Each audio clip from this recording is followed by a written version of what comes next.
Salut les collectionneurs et bienvenue sur Abaka. Aujourd'hui, on va donc revenir sur les dernières annonces des figurines à venir.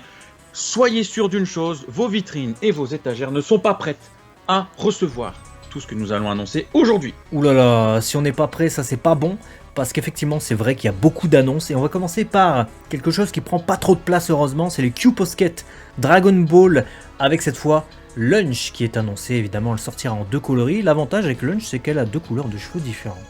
Ouais, déjà là, deux couleurs de cheveux, et ils n'ont pas été forcément à la facilité, puisque on voit que le bras est différent. Ils auraient pu juste faire un color swap bidon, mais non, ils ont quand même été jusqu'à changer le bras, c'est pas mal.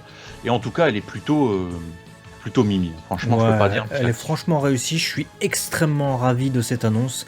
Malgré tout, avec cette annonce, il y a quand même une inquiétude qui naît au fond de mon cœur. C'est que on a vu dans la gamme des Glitter and Glamours de Dragon Ball qu'ils ne sortent que 3 personnages. Il n'y a pas d'autres personnages de Dragon Ball qui existent. C'est-à-dire on a Bulma, numéro 18, Lunch. Elle tourne en boucle et on a 3 versions de ces personnages. J'ai l'impression qu'avec les Q-Posket, on arrive sur ce line-up et qu'on va pas avoir de Videl ou de Chichi ou de je sais pas moi Guinée peut-être, Chilai, n'aura pas. Vados. Ouais, bah Vados tu peux rêver je pense. Ouais.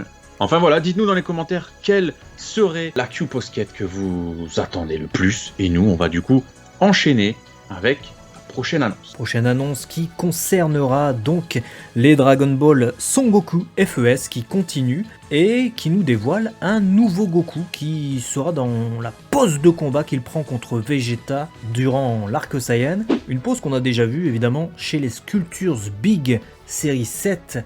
Cette fois, le Goku sera repris depuis l'animé, ce sera les couleurs de l'animé avec les bottes jaunes. Et on n'aura pas donc les mêmes détails que sur la figurine qui était sortie en Sculptures. Perso, cette annonce me fait ni chaud ni froid. C'est du déjà vu. Après, elle a l'air plutôt pas mal, mais le problème que j'ai avec ça, c'est que je trouve dommage de ne pas avoir le Vegeta de la même taille, de la même série, de la même qualité.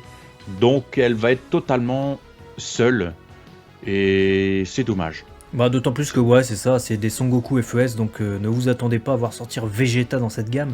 Faudra peut-être attendre une autre gamme, ou quelqu'un, un sculpteur en tout cas, aura la présence d'esprit de proposer un Vegeta qui pourra aller avec quoi. C'est ça. Comme d'habitude, dites-nous dans les commentaires ce que vous en pensez. Je vais un peu parler de la figurine que j'attends le moins avec la Goku qu'on a mentionné tout à l'heure. C'est ce Vegeto Super Saiyan Blue qui reprend... Alors, tenez-vous bien, il reprend une figurine de Vegeto Super Saiyan qui va sortir en début d'année dans cette gamme de Son Goku FES. Donc on avait ce Vegeto Super Saiyan où on se disait bon, ok on n'a pas trop de Vegeto Super Saiyan c'est cool, mais sa pose reprenait déjà Son Goku Super Saiyan qui était sorti à l'époque. Et là on a Vegeto Super Saiyan Blue, donc bon, moi ça me gave. Il sera dans la collecte juste pour la collecte, mais c'est vraiment pas une figurine que j'attends. Oh, moi non plus, je n'ai rien à rajouter, je suis totalement... Voilà c'est ma réaction pour ce Vegeto Super Saiyan Blue. On va partir maintenant sur une gamme qu'on connaît bien, c'est chez Bandai Spirits, mais avec une figurine limitée en overseas, donc c'est-à-dire en Occident. Les Japonais ne pourront pas l'avoir à moins de l'acheter en import. C'est la Grandista Nero de Bardock. Je te laisse t'exprimer dessus parce qu'il y a la présence d'un deuxième visage et de quelques détails qui diffèrent apparemment. Ouais, alors, de prime abord, je suis très surpris par cette annonce parce que, tu l'as dit, il y a quelques détails qui changent. Mais pour autant, si on compare l'ancienne que vous avez là et la nouvelle, clairement, il y a quoi comme changement? On a l'impression que c'est peut-être un peu plus bleuté à voir, mais surtout plus de scooter, plus de bandeau dans la main, ok. Mais clairement, il y a quoi qui change? Ils n'ont même pas modifié cette coupole au niveau des cheveux qui était quand même assez critiquée. Donc la forme, on va dire, normale de Bardock, pour moi, ne sert à rien. Voilà, sauf si t'as un problème avec le scooter, je pense que la tête du Super Saiyan sera celle qui donnera un cachet différent et supérieur à cette Grandista. Ouais, voilà, ça va clairement partir sur du Super Saiyan. Hein. Et vu qu'on est sur Bardock, je te propose qu'on parle un peu des Chosenshi Letsuden qui viennent d'être annoncés de Bardock et Vegeta. Du ressucé, mais vous savez, avec les Chosenshi Letsuden, on prend les mêmes et on recommence. Vegeta Super Saiyan Très belle réalisation, hein, mais bon, c'est une copie évidemment du Vegeta Super Saiyan God qui était déjà sorti. Et on aura Bardock qui lance un Kikoa, qui est une copie du Bardock Super Saiyan qui était déjà sorti. Tout à fait. Voilà, je n'ai rien à rajouter de plus. J'attends de l'avoir en main pour être garant de la qualité, mais pour l'instant, je suis garant du doute. Une nouvelle série de WCF Dragon Ball Super se dévoile, et là, quel n'est pas le miracle qui survient, puisqu'on a enfin Kefla et Toppo en figurine. Alors là, les amis, je veux que dans les commentaires, tu vois, parce que je suis tellement perturbé par cette annonce, je veux que dans les commentaires, vous mettiez des smileys, du feu, j'en sais rien, un truc qui représente la puissance, la folie, la destruction, peu importe. Mais Toppo en mode tatouage d'Haïti, la soirée. Non, mais franchement, c'est dans le domaine du miracle. Et Kefla, c'est pareil. Là, c'est magnifique. Là, je valide, je dis oui, je dis merci les WCF. Ouais, alors je sais pas si vous avez remarqué, mais elles sont en duo. Hein. Donc on a Goku versus Kefla, on a Vegeta versus Toppo, et du coup Trunks contre Goku Black. Les personnages qui foncent, c'est pas forcément ce que je préfère, surtout dans cette gamme de WCF, hein, parce que c'est un peu plus compliqué à exposer, et puis niveau équilibre aussi, parfois c'est incertain. Et franchement, je retiens que Kefla et Toppo. Dites-nous ce que vous en pensez dans les commentaires, mais les autres sont transparents pour moi. Ouais, dommage de pas avoir arrêté jusqu'au bout et d'avoir fait dispo. Voilà. Bah ouais, dispo, il est pas dispo, ça c'est pas normal. Bah non, il est pas disponible. Alors on a une nouvelle gamme qui s'appelle Dragon Ball Edgeworks, et on a Son Goku qui marche vers nous en se remettant ses protège-poignets. Version normale, version Super Saiyan, 23 cm. Bah j'attends de voir, mais la qualité a l'air d'être au rendez-vous en tout cas. Ouais, elle me fait penser un peu au Ekiden, c'est ça, hein, la figurine avec Goran. Ouais. J'ai l'impression qu'on est un peu sur cette même vibes au niveau qualité.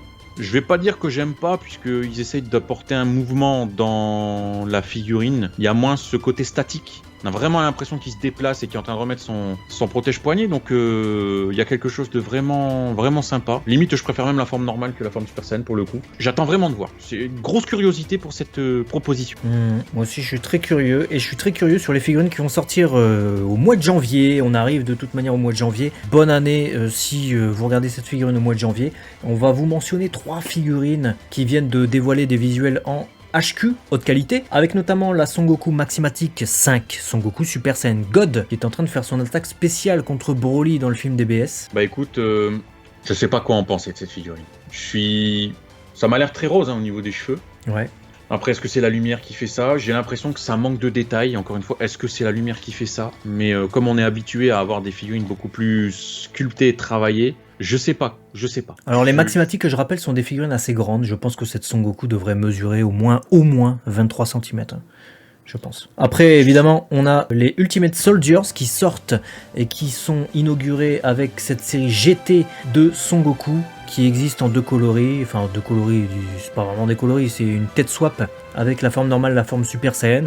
C'est la première fois en figurine de taille moyenne qu'on a un Son Goku adulte de Dragon Ball GT. C'est ouf. Ouais. Ça c'est génial. Rien que pour ça c'est génial. Niveau originalité, là on est d'accord. Ouais, ça se place bien haut. Et on a également les Chojin Giga qui continuent. On avait eu Goku Super Saiyan 4 qui était sorti fin d'année 2020. On arrive sur Vegeta Super Saiyan 4 pour janvier 2021. Non, c'est pas Vegeta, je pense que c'est plutôt Jean-Paul, le visage. C'est Jean-Paul Pénère qui sort d'un bar et qui s'est fait agresser. D'accord, t'aimes pas du tout.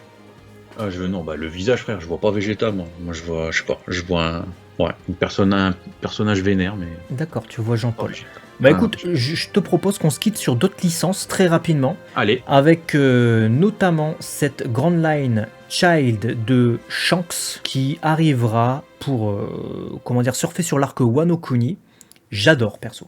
J'adore. Ah, ça dégomme. S'il y a vraiment un défaut, c'est le Jolly Roger en autocollant qui se voit en plus sur le visuel promo, je comprends pas trop, mais sinon elle dégomme. Là, c'est vrai, j'avais même pas vu ça tellement j'étais focus sur le rendu, mais ouais, ça fait plaisir dans une collecte. C'est vraiment des petits moments, des petites pépites comme ça qui sortent de l'ordinaire qu'on n'aura pas 50 000 fois, mais ça je prends, on achète ça. Dites-nous dans les commentaires, vous prenez ou quoi? Moi te dirais ouais. Hein.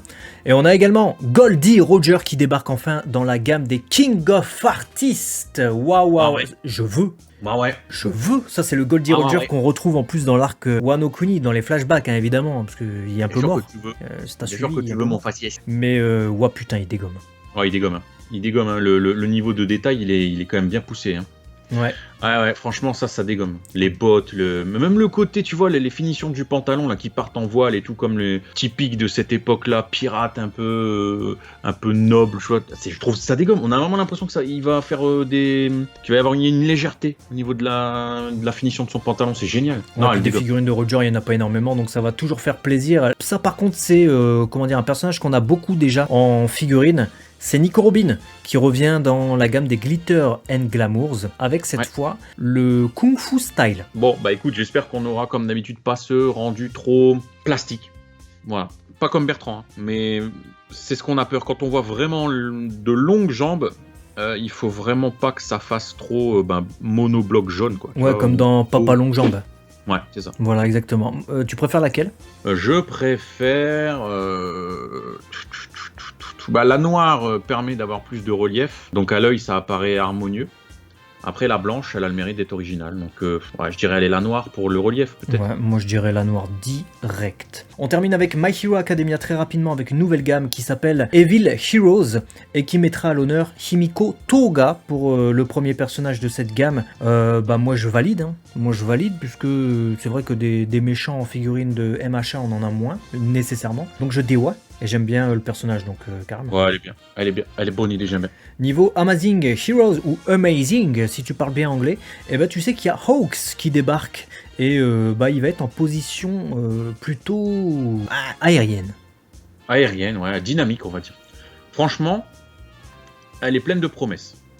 Je vais pas te dire, j'espère juste qu'on n'a pas un gros soc qui va tout dégueulasser, mais j'aime bien, je reconnais mon personnage. C'est plutôt pas mal. Franchement, c'est plutôt pas mal. Voilà, on va se quitter sur ça. Dites-nous quelle figurine vous attendez le plus. C'était les annonces du moment. Évidemment, il y a d'autres figurines qui ont été annoncées, mais on vous a parlé de celles qui ont retenu notre attention. N'hésitez pas à nous dire dans les commentaires s'il y en a une qu'on a omis ou bien s'il y en a une qui pour vous est celle que vous voulez absolument. Tout à fait. Allez, abonnez-vous, lâchez votre like, soutenez-nous et on vous fait plein de bisous les collectionneurs. À très vite. À très vite sur Abaka.